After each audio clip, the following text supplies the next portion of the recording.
दोस्तों नमस्कार। Colonel Ajay, CEO Ajay astro money group, first global astro finance digital channel से आपसे मुखातिब होता हूं। आज 16 अप्रैल सन 2025। दोस्तों, अजय एस्ट्रो मनी ग्रुप देश का पहला चैनल है जो 42 कमोडिटीज 5 मार्केट पर लगातार अपडेट और विश्लेषण आप तक प्रस्तुत करते हैं। दोस्तों, हम गेहूं, मक्का, बाजरा, जौ, चावल पर अपडेट आपको लगातार देते हैं। गेहूं के उतार चढ़ाव का सटीक विश्लेषण आप तक पहुंचाते हैं। दोस्तों, खबर निकल के आ रही है कि उत्तर प्रदेश और बिहार में मौसम खराब के कारण गेहूं की कीमतों में तेजी आ गई है। बाकी बाजारों में कारोबार सीमित दायरे पे हो रहा है। यानी ये रिपोर्ट विस्तार से।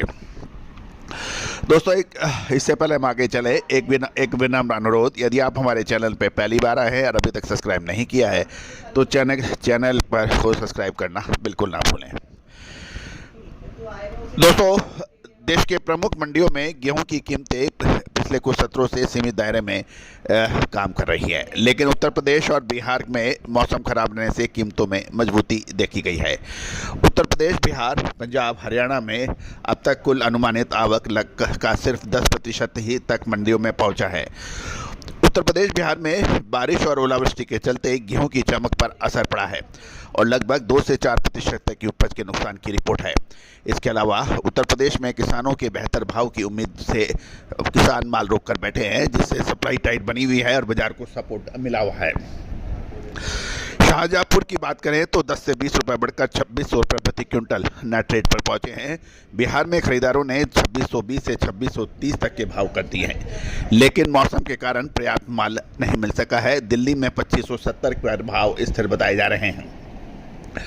कोलकाता और हाजीपुर लाइन में कुछ खरीदारों ने आज 10 रुपये की तेजी के साथ 2800 से 2810 रुपये प्रति कुंटल के रेट कोट किए हैं, लेकिन निचले रेट पर सप्लाई नहीं मिल रही है। लेकिन फिलहाल खरीदी बहुत ही एग्रेसिव नहीं है। फिलहाल खरीदी कुछ स्थानों पर सरकारी खरीद के चलते प्राइवेट खरीदारों की एक्टिविटी लिमिटेड है, जिससे तेजी की संभावना फिलहाल सीमित बताई जा रही है। जहाँ तक सरकारी खरीद की बात करें तो अभी तक उपलब्ध आंकड़ों के अनुसार 34 लाख टन तक पहुंच चुकी है, जिसमें मध्य प्रदेश की हिस्सेदारी प्रमुख मानी जानी है। गौरतलब है कि राजस्थान और मध्य प्रदेश में सरकारी खरीद यानी एमएसपी के ऊपर बोनस की भी घोषणा की गई है। ओपनिंग स्टॉक इस बार 118 लाख टन का रहा, जो पिछले साल से 43 लाख टन अधिक है। इससे सरकार को 2025 में बाजारों में दखल देने की बेहतर स्थिति मिल सकती है। फिलहाल संकेतों के आधार पर यही कहा जा रहा है कि गेहूं की कीमत निकट भविष्य में सीमित दायरे में कारोबार कर सकती है। हालांकि अगले लगभग 8 से 10 दिन कटाई की रफ्तार बढ़ने पर अप्रैल के आखिरी तक 30 से 40 रुपये की उतार चढ़ाव की उम्मीद लगाई जा रही है। दोस्तों, इस एक तरफ गेहूं की बम्पर पैदावार के सरकारी आंकड़े, दूसरी ओर ओपनिंग स्टॉक में 45 लाख टन अधिक होना, तीसरा सरकार के पास पर्याप्त स्टॉक, साथ साथ घरेलू खपत, मौसम की अनिश्चितता और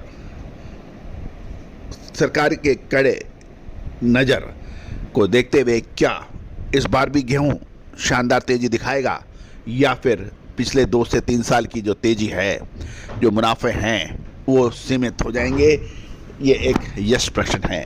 और दोस्तों, इसका उत्तर हमारी रिसर्च अनुसंधान के से मिल सकता है। आज ही संपर्क करें, बात करें। All the very best, good luck, happy trading.